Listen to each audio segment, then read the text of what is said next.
Hello साथीहरू, नमस्ते। स्वागत छ मेरो च्यानलमा। फेरि आज एउटा सानो भ्लग लिएर उपस्थित भइसकेको छु। आशा छ तपाईँहरूलाई मनपर्छ। मन परेमा लाइक, सेयर, सब्सक्राइब, कमेन्ट गर्न चाहिँ नबिर्सिनु होला है। अनि आज चाहिँ हामी कहाँ आएको छु भन्दाखेरि चाहिँ हामी आज मन्दिर आएको छु, टाइगर हिल मन्दिर।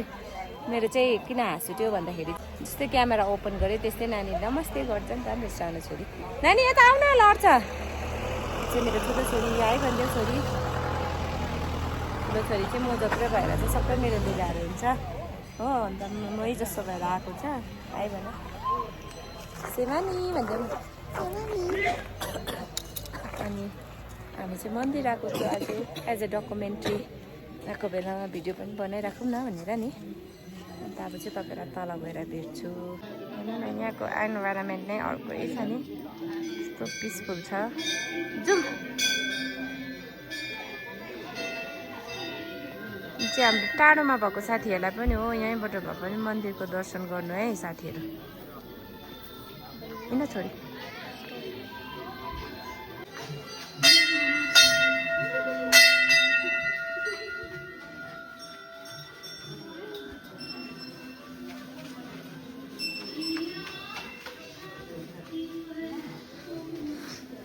हामी चाहिँ एन्ट्रान्समा पुगिसकेको छु।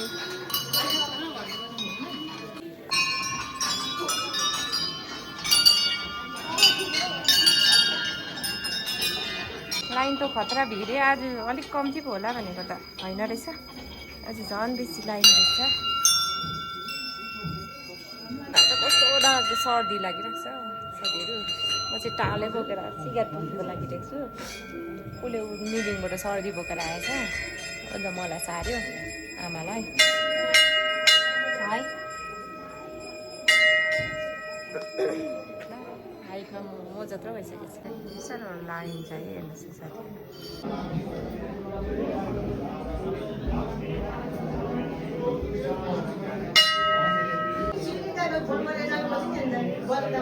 लाइन चाहिँ हट्ने छैन।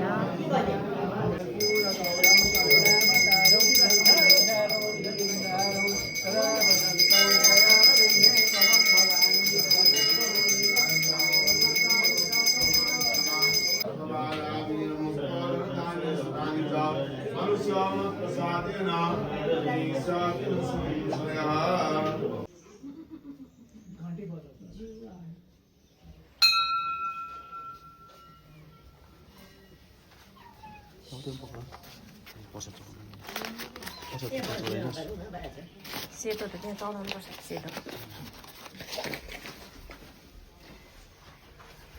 पहिला हामी मसिनहरू डाँडा मन्दिर यस्तो पैसा कति छोड्थ्यो। त्यही त यस्तो क्या बाली लगेर जान्थ्यौँ। त्यो ओडाभित्र चाहिँ ओडाभित्र बसेर निकाल्थ्यो नि हौ।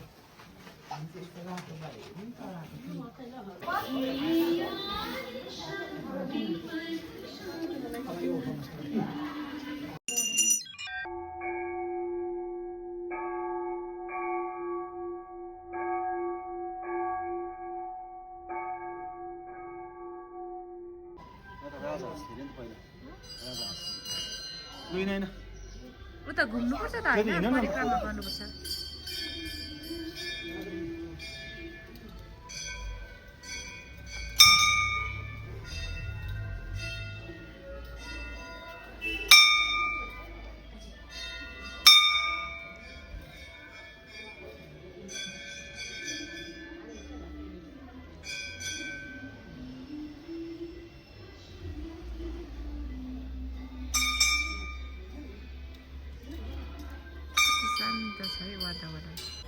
हामी चाहिँ सबै यहाँको चाहिँ दर्शन अलमोस्ट सक्यो। परिक्रमा गर्दैछु अब। खुट्टा ठिराएर चाहिँ केही पनि छैन। एकखेप घुम्यो भने हुन्छ होला हौ। पहिला चाहिँ यहाँ माछा थियो, अहिले चाहिँ छैन रहेछ। अब चाहिँ हामी फर्केको गाई। यहाँको नजारा चाहिँ तपाईँहरूलाई देखाउँदैछु साथीहरू। कस्तो दामी भएको रहेछ, फुल फुलेर। तारामण्डल फुल फुलेछ। अब चाहिँ हामी फर्केको गाइस।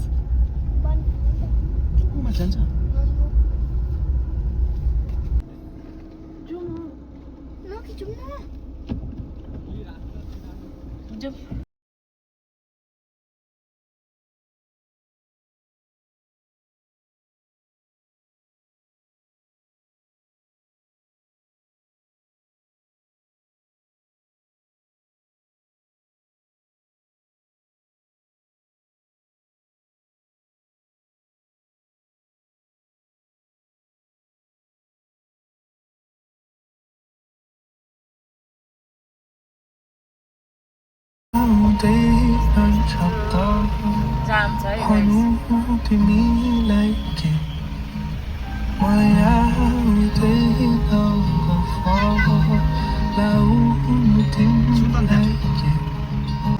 हामी चाहिँ भर्खर घुम स्टेसन आइपुगे गाइज हो। हेर्नु न अब दार्जिलिङको डाँडा मन्दिर जानु पर्दैछ, हामी जाँदैछु हो।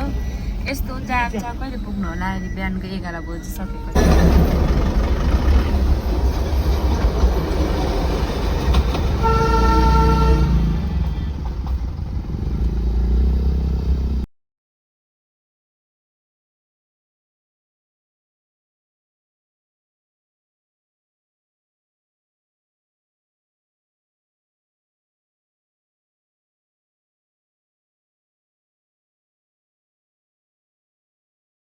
हामी चाहिँ अहिले डाँडा मन्दिर आइपुग्यो दार्जिलिङ। तर अफसोसको बात चाहिँ के भयो भन्दाखेरि गाडी चाहिँ पार्क गर्ने ठाउँ नपाएर चाहिँ उसको पापा चाहिँ गाडीमै बस्नुपर्ने भयो। अब हामी मात्रै जाँदैछु, नानीहरू र म मात्रै जाँदैछु। गाइस कस्तो डरलाग्दो जाम भयो होइन। अलमोस्ट 1 बजिसकेको छ, 12:30 भएछ। अन्त 10:30मा हिँडेको उताबाट चाहिँ खतरै जाम भयो।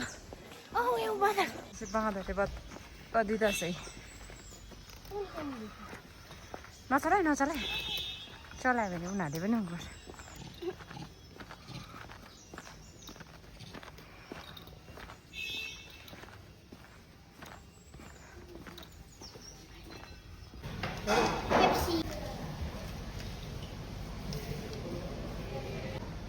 के भन्छ मन्दिर गएर आएर पनि KFC आइरहेको छु, नानीहरूले के खान्छ भनेर। हामी चाहिँ खाना खाइसकेको छु, हामी चाहिँ भात नखाइ हुँदैन बुढाबुढीले चाहिँ। अन्त मलाई चाहिँ ज्वरो आएर कस्तो साह्रो पारिरहेको छ गाइस, हन भएर कस्तो भइरहेको छ। पानी यति ठुलो पर्दैछ यहाँनिर, के भन्नु।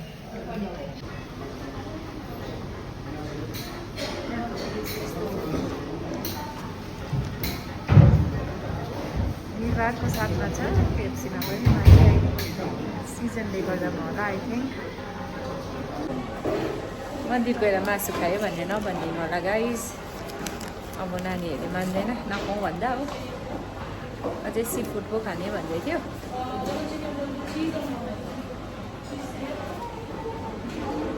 तर त्यो चाहिँ क्यान्सल गरिदिएँ मैले। हाम्रो खाना चाहिँ आइसकेको छ हाम्रो नानीहरूको।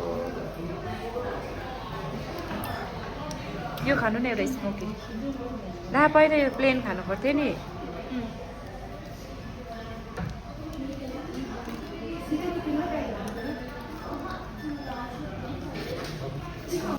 बिस्ना खाऊ त।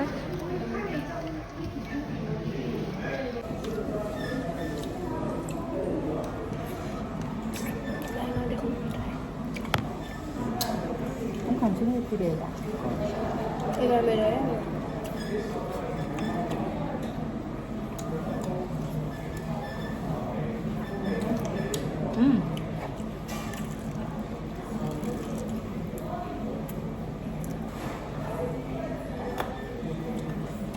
Mana ke? Itu ramen ko daw ko na siya. Ramen ko.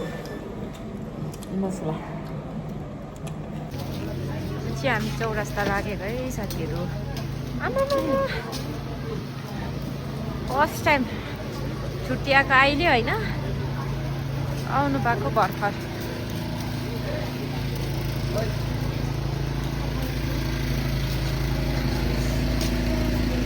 हेरिहाल्नुहोस् Dashain भन्छ यहाँको नजाराहरू कस्तो छ।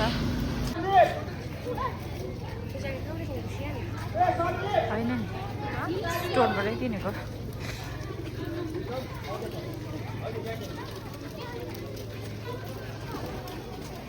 भुइँमा हेरिन भुइँमा मैला छ।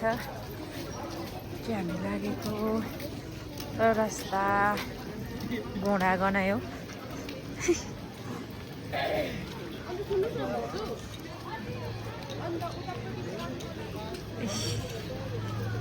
चौरास्ताको पूजाको पाण्डाल जस्तो बनाएको छ।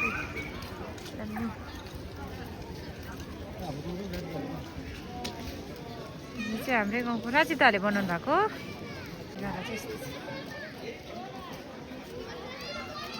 चौरस्ता हेर्नुहोस् है, बाहिर बस्ने परदेशमा बस्नेहरूको यहाँ दार्जिलिङको दिदीबहिनी।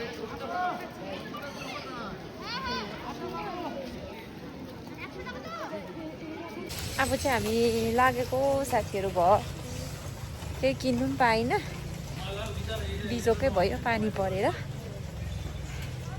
हत्तु पनि भयो बिजोक अनि हत्तु हुन्छ नानीहरूसँग हिँड्दा त त्यही माथि पानी झरीमा।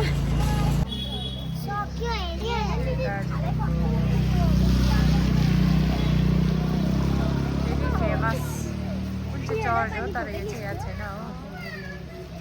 अनि चाहिँ अब चाहिँ भित्र दार्जिलिङको भेरी फेमस भानु भवनमा पस्न आँटेको छु। के पस्यो?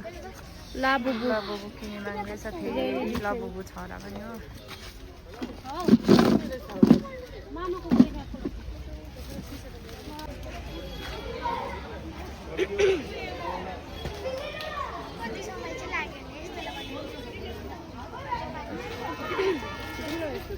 टावल